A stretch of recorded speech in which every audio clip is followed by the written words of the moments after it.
The first thing everybody thinks is, especially for boudoir, is I'm going to show up, I'm going to look like an idiot because I don't know how to pose. And so, as much as I can explain to them that they don't have to do a single thing, all they have to do is show up, I'm going to take care of the rest, is going to relieve a lot of the pressure on them to try and perform during the photo shoot, because what they think is it's up to them whether or not their pictures are going to be good. The way they're thinking about it is incorrect. The truth is that all you have to do is show up. I have an analogy in there, like, you wouldn't go to a restaurant and expect to cook your own food. The chef does that. Whether or not your food is good is not up to you. It's up to the chef. Hey, welcome to the Beginner Photography Podcast. I'm your host, Raymond Hatfield, and today we're chatting with boudoir photographer Michael Sasser about creating an emotional connection with your subjects to allow their true selves to come out. But first, the Beginner Photography Podcast is brought to you by CloudSpot. You can impress your clients with a beautiful gallery that is easy to view, it's easy to share, and it's easy to download on any device. You can control your image sizes, add watermarks, and of course, download limits as well. So grab your free forever account over at deliverphotos.com and only upgrade when you are ready. I think we can all understand that being a photographer and trying to stand out in a saturated market such as Los Angeles is no easy task. But Michael has been able to do that just through focusing on client experience, making sure that his boudoir clients not only have, or that they leave rather, with great photos, but they also leave feeling better about themselves. So today you will learn how emotional connection means better conversions. Michael will share how emotional bonds are what make potential clients commit to your services rather than pricing. Also, how to market boudoir photography. Michael's going to share his strategy that he uses to market boudoir photography, where privacy is incredibly important and many clients don't want you to share your photos with the world. And how to effectively communicate with your clients. If you want to learn their true desires, it's super important in any form of photography, but it is even more so in boudoir, and Michael's going to teach you how to do that. So there's a lot to learn and discuss about today's episode. So remember, don't forget to join the free and amazing Beginner Photography Podcast community, which you can find and join over at beginnerphotopod.com/group and share your takeaways or ask your questions. So with that, let's go ahead and get on into today's interview with Michael Sasser. I know it's been more than 2 years since you were on the podcast. So for new listeners, can you just give us a brief history of how you got started in photography and how you got to where you are today? I love it. It's been a journey. I've been kind of interested in photography shooting for about 15 years. I got started in Australia. I had my study abroad, so I'm 35. I did my study abroad out in Australia, and I took a camera before iPhones, and I got really curious about shooting sunset. I think I remember the first picture is I took a picture of a sunset, and it was the most beautiful sunset I had ever seen. And I looked down at the camera. I was like, that's not what that sunset looks like at all. And so I was like, how do I make it more like that, more like reality? How do I create in the camera what I saw in real life? And that kind of started me on this journey to learning how to use the camera. And it started out with sunsets, landscapes, and flowers. And my first job was shooting children's sports photography. So I found a company on Craigslist, and my job was to shoot little Johnny swinging the baseball bat and try and get the ball out in front of the bat. So even if you missed it, it would still look like you might have hit it, and sell that picture back to their parents for however much, $12 for an 8x10. And I was like 21 or 22 at the time. And I realized that I probably wasn't going to be making enough money doing that. It was long hours. We had to travel. And so I needed to learn how to run my own business. I needed to learn how to shoot portraits, how to shoot weddings, if I was really going to make enough money to make photography a sustainable career. So from there, went to high school senior portraits, headshots for actors. I ended up starting to shoot weddings. I learned videography. So I shot wedding videos in Denver, Colorado for a number of years. And then I found boudoir photography through a workshop, and I really enjoyed it. Once I moved to California, so I've been in California for about 6 years now, I stopped shooting wedding videography. I stopped shooting wedding photography. And now I've solely done boudoir photography for about the last 6 years. I remember last time you were talking about, I think the topic of our conversation last time was being a male boudoir photographer, because the skew is so much more towards women than it is men. So you obviously have a bit of a unique perspective. And you talked about the importance of your why you wanted to be a boudoir photographer and why it was important to you. Now, I think since then, Out of all the podcast interviews that I've had, like that piece right there has probably gotten the most amount of attention because I get a lot of photographers who are now they're asking me like, how do I find my why? And I feel like the answer is exactly the same for photographers who ask like, how do I find my style? And the only answer is, well, you just have to go out there and shoot and you have to find it yourself. Now, I'd love to hear your thoughts on this, but is that how your why developed? Or is there an element of planning that went on there to find your why? That's a good question. So my particular experience was, boudoir was kind of an extra paycheck for me. I wasn't shooting weddings in the wintertime and I had a space enough. It was just a futon, but I had good enough light in my space that I was just like, what if I could start shooting boudoir? I took this workshop. It makes sense. I already know how to use my camera. I'll just do it with in this other genre. And it was great, but emotionally, it meant really not that much to me. It was a new curiosity. It was like, can I figure this out? So for me, it was a little bit of a transition over time. I had a number of clients that came in that shared their insecurities, these women that objectively I thought were beautiful, and they shared these insecurities that they had. And I thought they were kind of silly for thinking so. And I showed them the pictures on the camera, and sometimes they tear up. And I was just like, what the heck is going on? And I had learned through them how many women hold this emotional weight of them like not living up to whatever the beauty standards are, being really hard on themselves, being picked on, or being called names when they were younger, never really getting over that. And so they've been telling themselves this story over and over again for years that they're not pretty or they're unattractive or they're not worthy of love, all those things. And sometimes seeing a beautiful picture of themselves is the first time that they've really been able to see it themselves.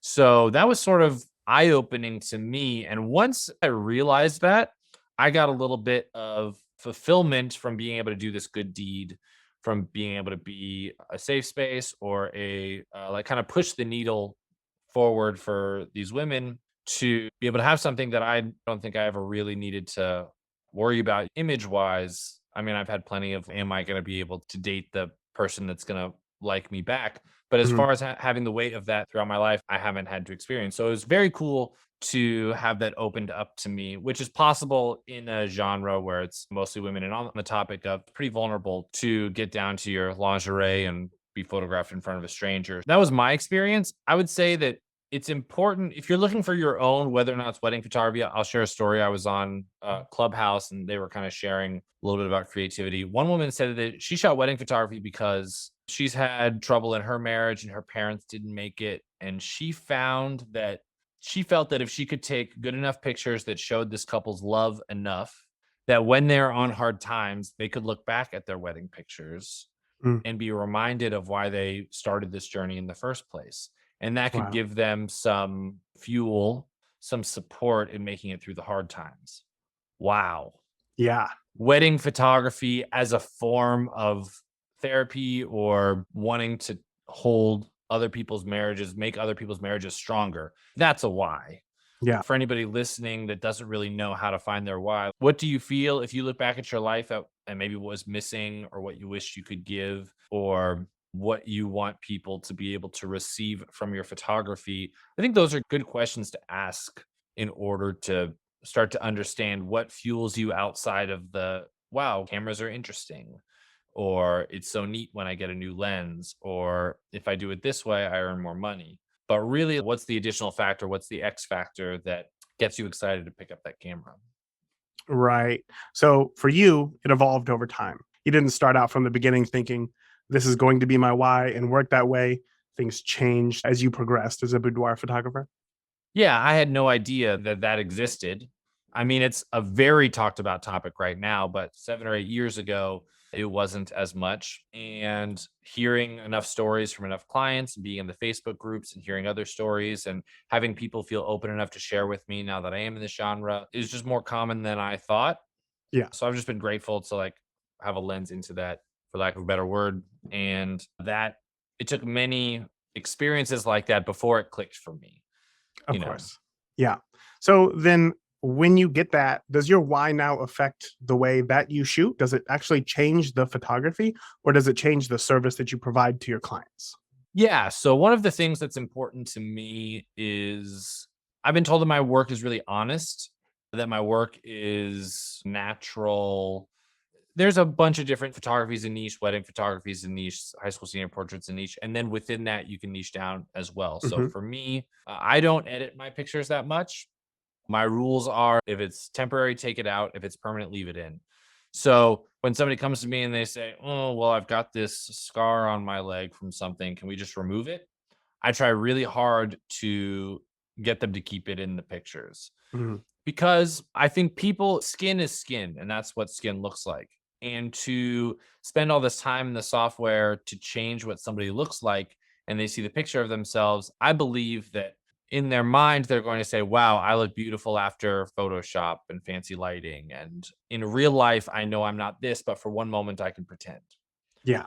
That's not my goal with boudoir, is to give them a relief from reality. What I want them to do is restructure their reality, that, oh my God, I've got this scar and it doesn't look bad. Wait, I've been self-conscious about my stomach, but it doesn't look the way that I've been imagining it does. Or I've always been self-conscious about my short legs, but look at how good they look in these pictures. I would rather that than somebody say, oh, thank God you're good at Photoshop, because I wouldn't have been able to be beautiful otherwise. So within that, that's a lot of what we talk about during the photo shoots. When I hear somebody say, good luck, I'm never the pretty girl, I'm always just kind of the goofy person. We'll stop and we'll discuss that. We'll discuss that. Will you receive from your significant others? They tell you beautiful. Well, yeah, well, they have to because they're my significant other. I'm like, so you're thinking they're lying? Well, they're not lying. Having a discussion where you are this and you are that. You are beautiful and you are goofy and you are smart and you are a mom and you are a teacher and you are devious and you are all of these things, but you have cut your identity down to just the one thing that you Mm. feel most comfortable in. Yeah, just showing them that they are all of the things that they don't think they are, I think is more powerful than just your pretty picture or being able to do the one time only moment of beauty. So those are the kind of some of the things that I talk about, and I consider myself to be pretty passionate about it. Yeah. So as far as having that experience, knowing that is what brings me, one of the things in boudoir photography that gets me excited about shooting is kind of making a difference for these people. I lean into that a little bit more during the shoot instead of just kind of ignoring the topic. So the first half of that answer was definitely focused on physical attributes of your subject in front of your camera. But then the second half of that answer was very much the head space type. Identity. Yeah, exactly. The identity stuff. Are you going in trying to change their vision of themselves so that the photos that you take of their internal imperfections of their physical body changes? Is that too much of a question? Does that make sense? I'm kind of trying to meet them with where they're at. So some people come in and I mean it's rare that somebody comes in, they're like, let's do this thing. I've got no no nothing. I feel amazing. So let's just shoot around. Right. But if somebody comes in and says, I had a client, so funny, she was a client in her 60s. She's like, I don't really want anything that shows my butt. I don't think I really have one. I think it's a less appropriate thing to Mhm. photograph. Let's shy away from that. And some of the pictures, she was kind of turned to the side and it did. It showed her butt. And that's something that I may photograph in a way that I think will be within their comfort level, but still something that they can see that may challenge their view of themselves. And she bought both those pictures. She's like, so funny. I came in here and I thought I didn't want that. And now that I see it, wow, I've never imagined I would like a picture of myself that has my butt in it. So Mhm. those are the sort of things that I may challenge, but it's not my agenda. I consider it to be the agenda they're not sure that they want. When they show up, I want to give them an opportunity to feel safe, to be vulnerable, to take pictures that they may not have thought that they were capable of, to show themselves in a way that they may not have imagined themselves. But I want to do that one step ahead of wherever they're at. One step So ahead of wherever they're at.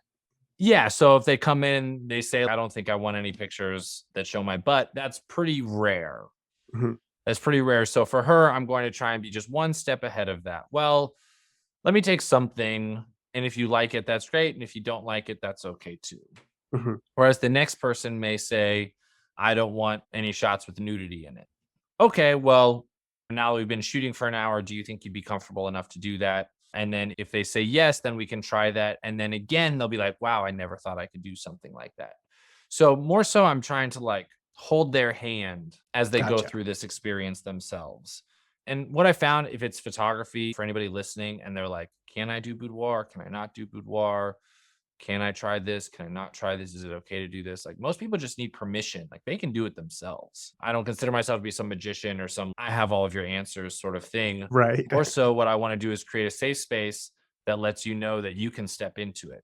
Same with when I teach photography. I don't know if these pictures are good enough to charge. Are you kidding me? These pictures are amazing. You should charge. And then they say, Mhm. I should charge. And then they charge and then they're making money.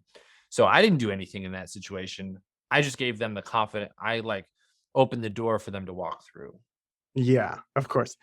What's funny to think about there is I think this idea, and tell me if I'm wrong, but when somebody tells you, hey, you know what, not really comfortable with my butt, don't really like it, don't really want any photos of it. Do you make it like a personal mission to then take a great photo of that person's butt? Yeah, I think a lot of boudoir photographers feel that way because the more powerful thing, you've got two options is to say, wow, this client doesn't like their X, their feature, whatever it is. So I'm going to try and hide that in all the photos and reaffirm their belief that it's not something that should be seen. Yeah. Right. So that's option one. Option two is to challenge that belief that says you really have nothing to be ashamed of. You really don't have anything to hide. In fact, it could be something that you should be proud of. And so, in what way do you do that? Is by taking a picture that shows it, that challenges their perspective of what that is. So, yes, if a client says, sorry, I don't have a butt, like you're just going to have to work with what you have, I say, oh, okay, set them up in the poses that I know work. And at the end, they're like, these are the best pictures ever. Or somebody who says, I don't really have a good serious face. So I'm just going to be giggling and laughing the whole time. I want to get like fierce, fierce shots of them looking into the camera that Yeah. challenges this idea of themselves that they can't be sexy or that they don't look that way. Yeah. Because even though that's a physical thing, it changes their mental perspective, right? Even though it's a photo of themselves where they say, okay, physically, I see that I look sexy, but now how do I feel as a result of that? I may feel powerful.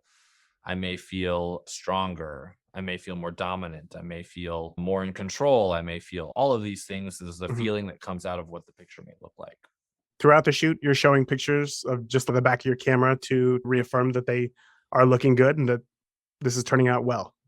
Yeah, it depends on the client, but in the first 2 minutes, I try and show at least one. Mhm. Because people's imaginations are just like they feel kind of stiff and they're like, these probably don't look good. And so to get a quick shot that shows them looking really nice, then to show them just everything gets shattered, like their beliefs on, oh, wait, that looks good. How did you do that? What's Yeah. the secret sauce? I'm like, there's no secret sauce. I told you to stand over here by the window. I took the picture. Here it is. We're just getting started. Yeah. And that breaks a lot of it's almost like at the very beginning, it's this guy's got no shot. Good luck. And then I do it and they're like, "Oh, okay. Now I want to be a part of it." So that builds a little bit of a bond. It breaks down a few barriers, makes them more comfortable, release a lot of the tension, a lot of the nerves. I mean, my goal isn't to show them everything at the reveal at the Sure. end of the photo shoot. I want to show them. But yeah, I'd say throughout the shoot, I probably show them between 5 and a dozen pictures. Gotcha. Okay. So at this point, boudoir photography, and again, correct me if I'm wrong here, but unlike weddings or family portraits, with boudoir, I'd assume that the photos, they're going to be mostly private. They're not going to be shared for the most part, social media and just blasted everywhere on the internet. Boudoir photography, is the service more important than the final deliverables? Yes, that's an interesting topic because it can be more difficult to market for a lot of reasons. Mhm. Exactly as you said, about half of your clients, maybe more, probably won't let you share their pictures. I Mhm. had a client recently who is a therapist. We're not going to put her pictures online, Sure. even if she wanted to. Like, it's just something that if somebody found it could impact her practice. It sucks that may be the case, but that's the world that we live in right now. So, one of my favorite shoots this year, nobody's going to see those pictures, but anybody she chooses to share. And Yeah. with that's some of the marketing, right? Is she feels really good. She's got similar friends who are going through similar things who also want a photo shoot. Then amazing. Reviews are massive. They are massive to get good reviews for boudoir, to have somebody telling you that they felt safe, that they felt comfortable, that they were nervous, that how they felt after the shoot, that they're still looking through their pictures. All that stuff is worth way more than a good picture. Yeah. Yeah. If you've got your options between getting somebody to write a heartfelt review and taking your favorite picture ever, like I'll take the heartfelt review 10 times out of 10. Of course. I would say that's absolutely true. Okay, so then let's continue to shift more into the business side here. I had seen you had told me that you're working on a new system in which has allowed you to work with more of your ideal clients. And you started implementing this system that has your calendar more booked than ever and has given you more control over your business as well. So I would love to hear more about this. Can you give me like the 30,000 foot overview of what the system is, of what you're doing? I'll give you the cliff notes. And to do that, I'll say that the way that I used to book clients is whenever I would get an email, I would try and email them back right away and try and get them on the phone that day or the next morning. Hopefully, they were free. We didn't have to play too much email tag. Once we got on the phone, I would give them the spiel and ask them, when do you want to book? And they'd say, my wedding isn't for 4 months or 5 months. I'm looking for whenever in the next while. I don't really have anything set that I need. Okay, well, let's try and book you in on a date. And I was basically kind of scrambling to fill people in. I was getting enough inquiries. I was booking the amount that I wanted to, but I always felt like I was chasing people. Yeah. And so after the pandemic happened and we had to stop shooting, I went back on my system and I said, is this making me happy? Do I feel fulfilled? Am I worried about thinking about booking the next client all of the time? How do I take more control of that? I basically, the ability to book more with this system that gives me more control has just come out of wanting more control for myself. So the first thing is now I don't book within 6 months, I book within 3 months. Now, Oh, 3 months wow. is a relatively short amount of time. So it's whatever, it's July as we speak. So I've got shoots booked in September. I'll probably open up October dates this weekend, possibly. So that's within 3 months of today's date. Mhm. So I don't have to worry about booking a year out if I decide to move, if I decide I hate boudoir, whatever it is. So that's the first way that I took back control. Hey, do you want to book with me? It has to be within 3 months. So that alone put a little pressure on clients that if I'm the person that they want to work with, that it's going to have to happen. They Yeah. can't put it for 6 months or let me call you back in 3 months or something. They kind of have to make a decision.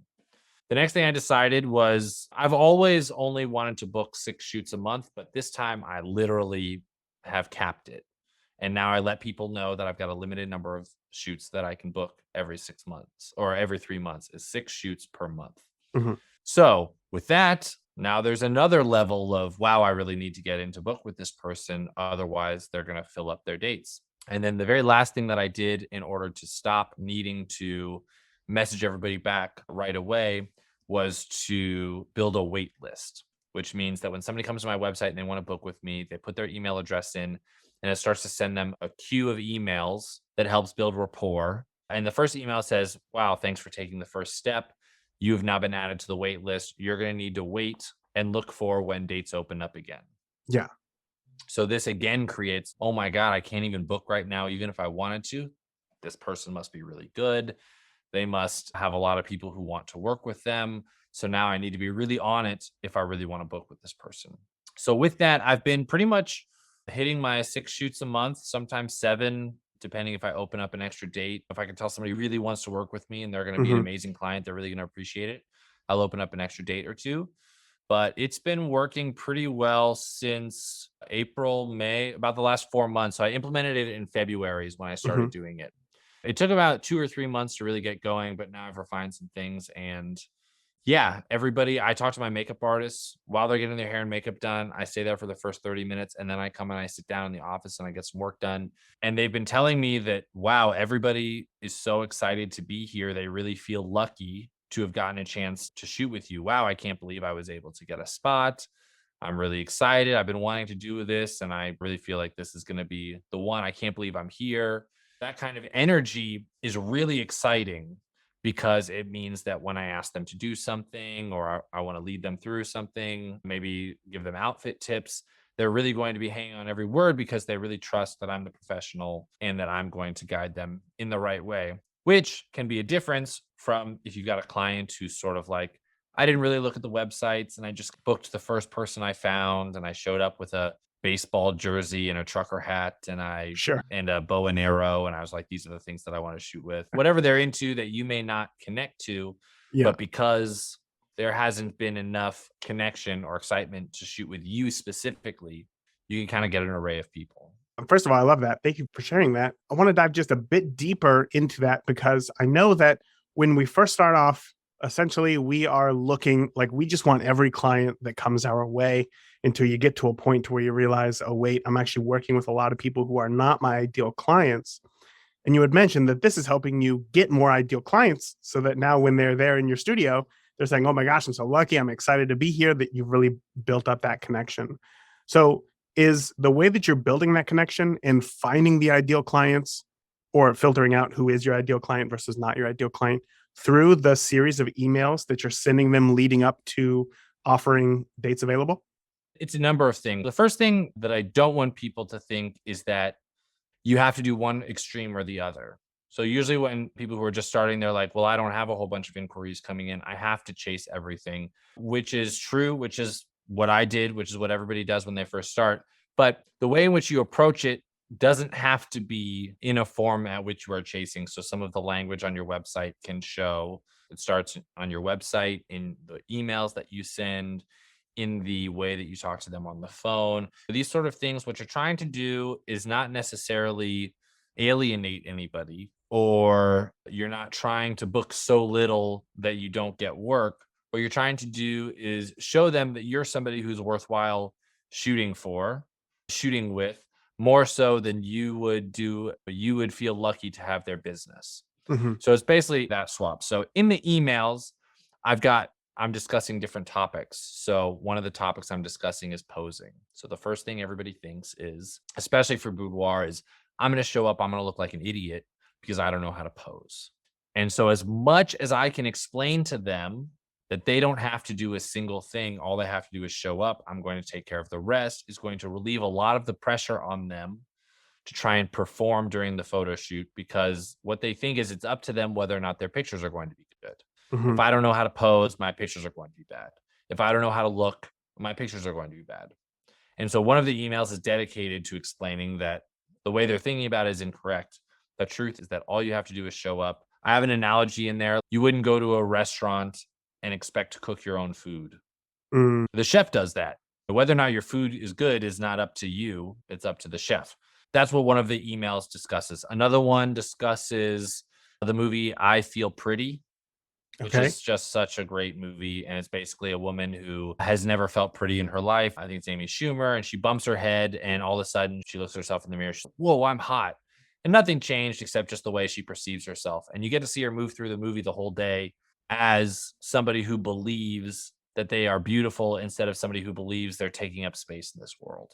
And I think it's just such an incredible story and so funny. And we talk about that mental shift that happens after you get your boudoir pictures taken, that the way you look doesn't change, but the way you look at yourself changes. And so these are the types of things I'm trying to cultivate. I'm trying to let them know that I know what they're going through. I'm familiar with what's going on in their head. I've photographed a lot of different people. And so they're going to be in good hands. And what's nice about boudoir is it's not a must have experience. Senior portraits, the deadline comes up. You got to get your Yeah. senior pictures done. If you don't get your senior pictures, you're not going to have any pictures. You got to have stuff in the yearbook. Like, it's got to happen. Yeah. Boudoir is not like that. So a lot of people are like, I know I want to do it, but I'm curious. Let me shoot out a couple of feelers and see. By doing that, you'll lose clients. Absolutely. The way that I do it, I have plenty of people that I'm sure sign up for my wait list. They call another photographer who gets on the phone with them that night.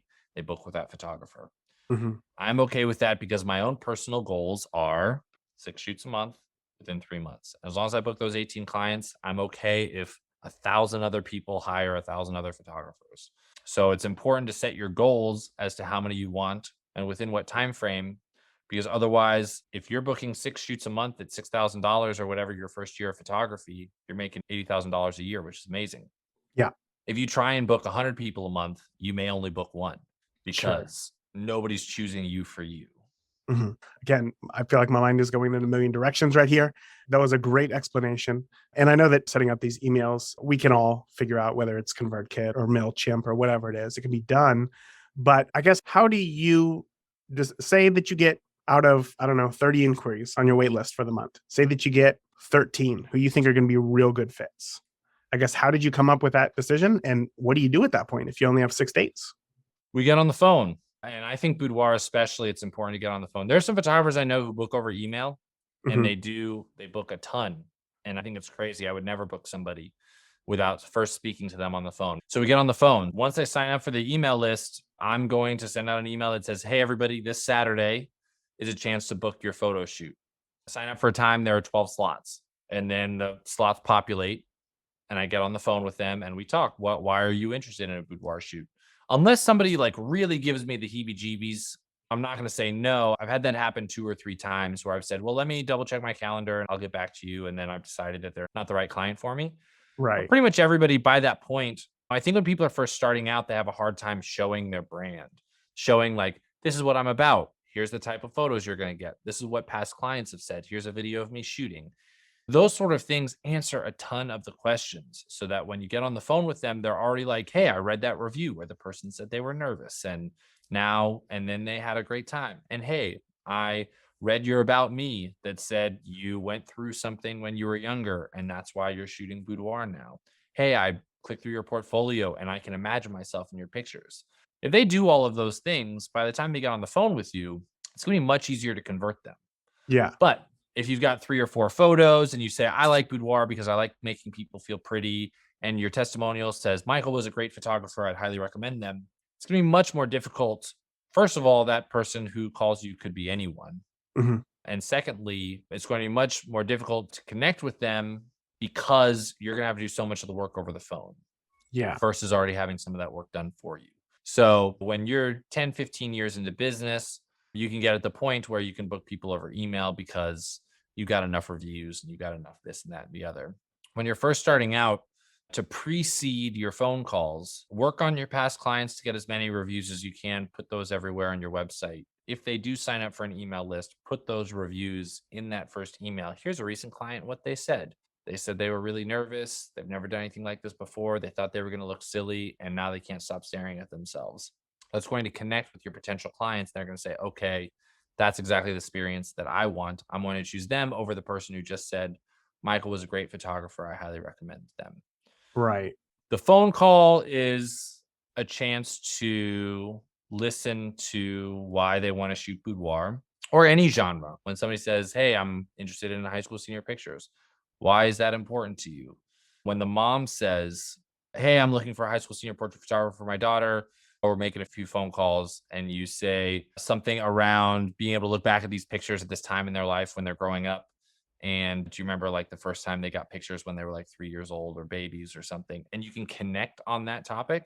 And Yeah. oh, this person understands why I'm doing it.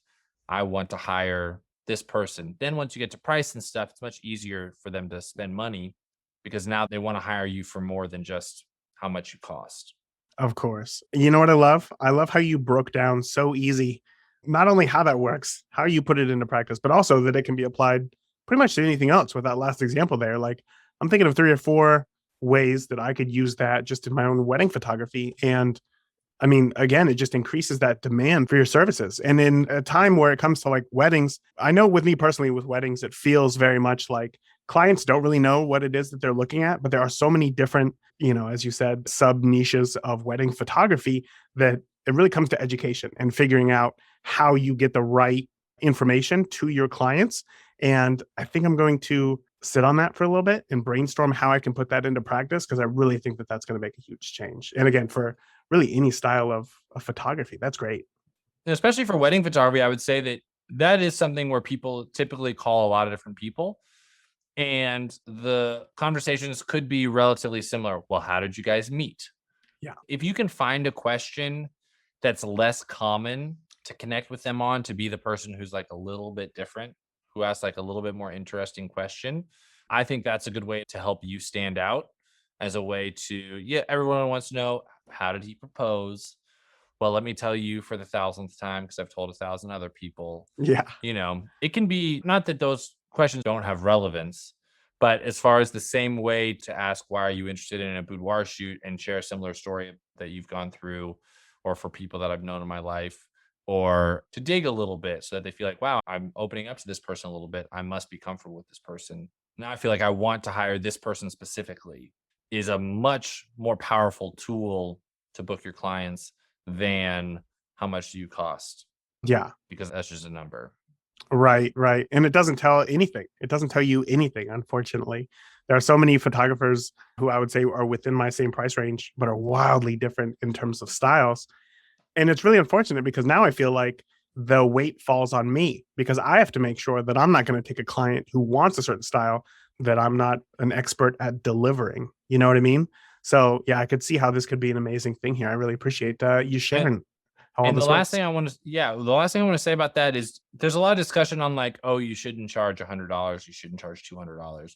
The point isn't like at what point are you pricing yourself? There's plenty of people who only have $100 to spend, or there's plenty of people who only have $200 to spend. And Yeah. what an amazing thing for them to be able to have quality photography. The point is, even if that's where you're starting, don't make that the main reason why somebody would choose you. Mm, And especially if that's where you're at and that's the clients that you're getting, use all of that to position yourself. If it's important to you to earn more, to start earning one, two, three, $4,000 per client, then use that as part of your journey to learn how to connect on a more emotional level, mhm. because that's what makes people spend money. Nobody spends $500 on shoes because they're more comfortable, you Right. know. I It's don't know. because Maybe of I would.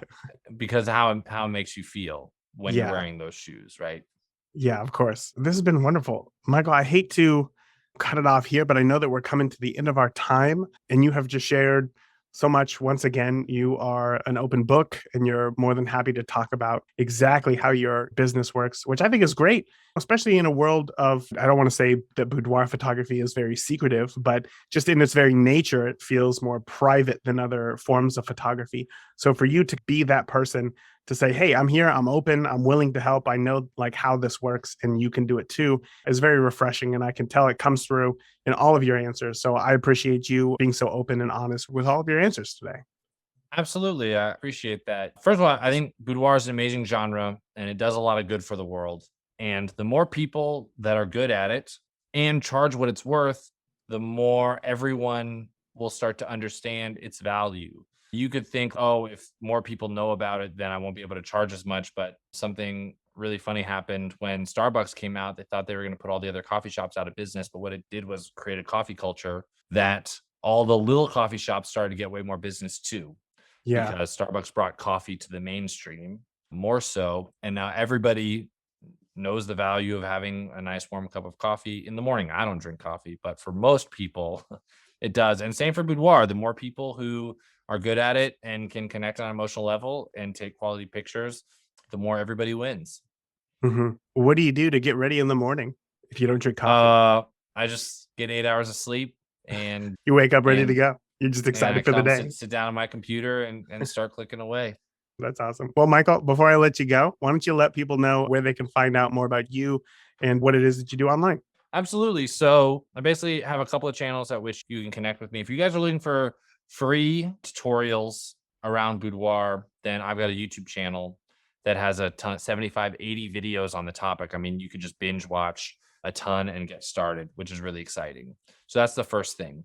The second thing is the next free avenue would be my Instagram page. I'm doing Instagram lives. I'm doing some different stuff like that, which is really fun. Also, I've got a Facebook group for photographers, so you can check that out. So my YouTube channel is just my last name, Michael Sasser. You could just Google that. My Instagram page is Sasser Stills Boudoir, stills like a still photograph. And then my Facebook group is facebook.com/Sasser Education. Those are all the three places that you can do. If you guys want more in-depth, step-by-step business related tutorials, I've got online courses at boudoircourses.com. And that's the setup. Right on. I'm surprised that boudoircourses.com wasn't already taken. That seems like a pretty high value domain right there. So congratulations on that. But I I will appreciate link to that. all those things in the show notes. And again, thank you so much for coming on and sharing everything that you did today. I had a blast. Thank you so much. All right. Huge thank you to Michael for coming on the podcast and sharing everything that he did.